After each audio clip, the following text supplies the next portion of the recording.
Manta an ka samu ta mun baya ma garin da mun baya ma asibiti ta fere na aji akan matsala ta wahala ta min yawa na kon da ina na kura ina ganin wahala tsananin wahala abinda a ciki ya wahala ni kuma na wahala ko da an ka zo asibiti. Bayan mun zama asibiti sai an ka sallame mu, da aka sallame mu an ka cire roba sai dai na ga hitsari na zuba, hitsari ya zuba sai dai na kama kuka ni ce ban zuwa gida.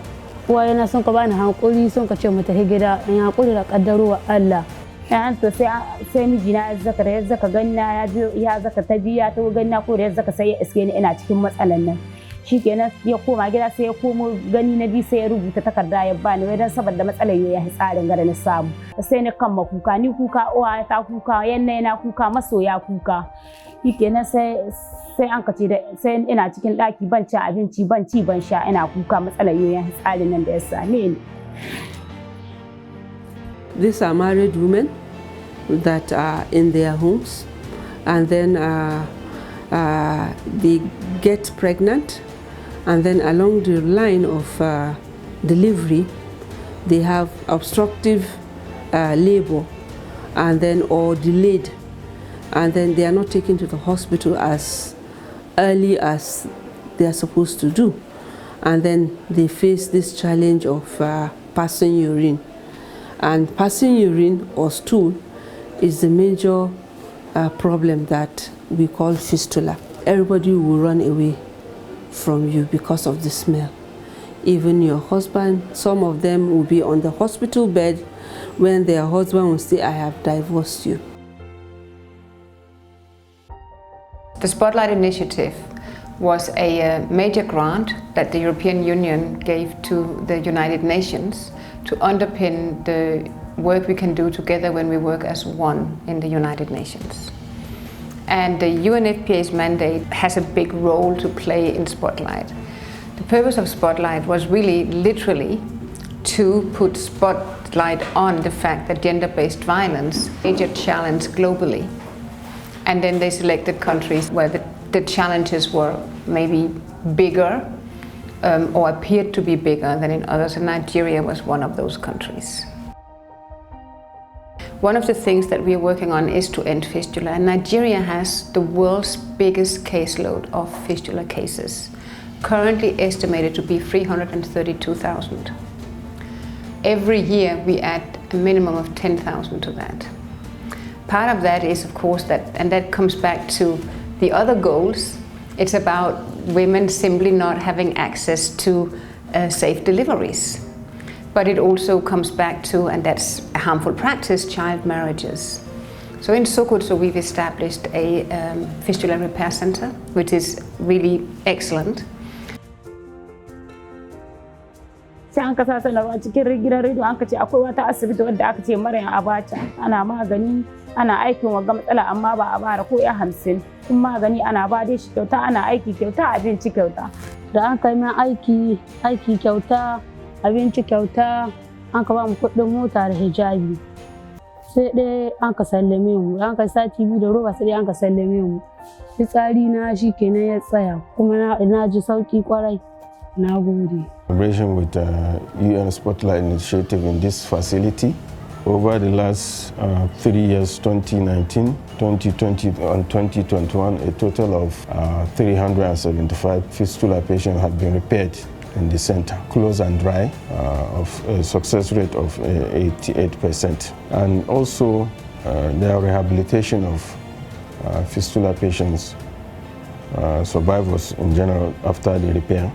And it's also about ensuring that women are not the ones being left behind.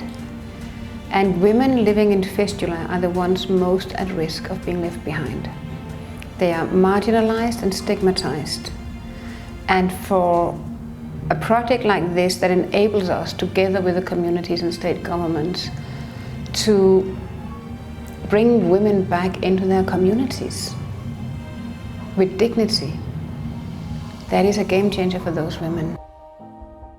The aim of the maternity waiting home is to eliminate all the 3 delays. Delay in taking decision to get to the hospital for delivery, delay in transporting the affected woman to the health facility, and then finally delay in healthcare workers taking necessary action to avert the complications that will result in the death of the woman or the death of baby to be born. So when they come here, we admit them, we treat them based on diagnosis, we issue them with food, they cook food themselves to their taste, and then also when they are fully dilated, then we transfer them to the labor room where they deliver safely. And then the remaining, we refer them to the other secondary health care for proper management due to some complications that we cannot manage here.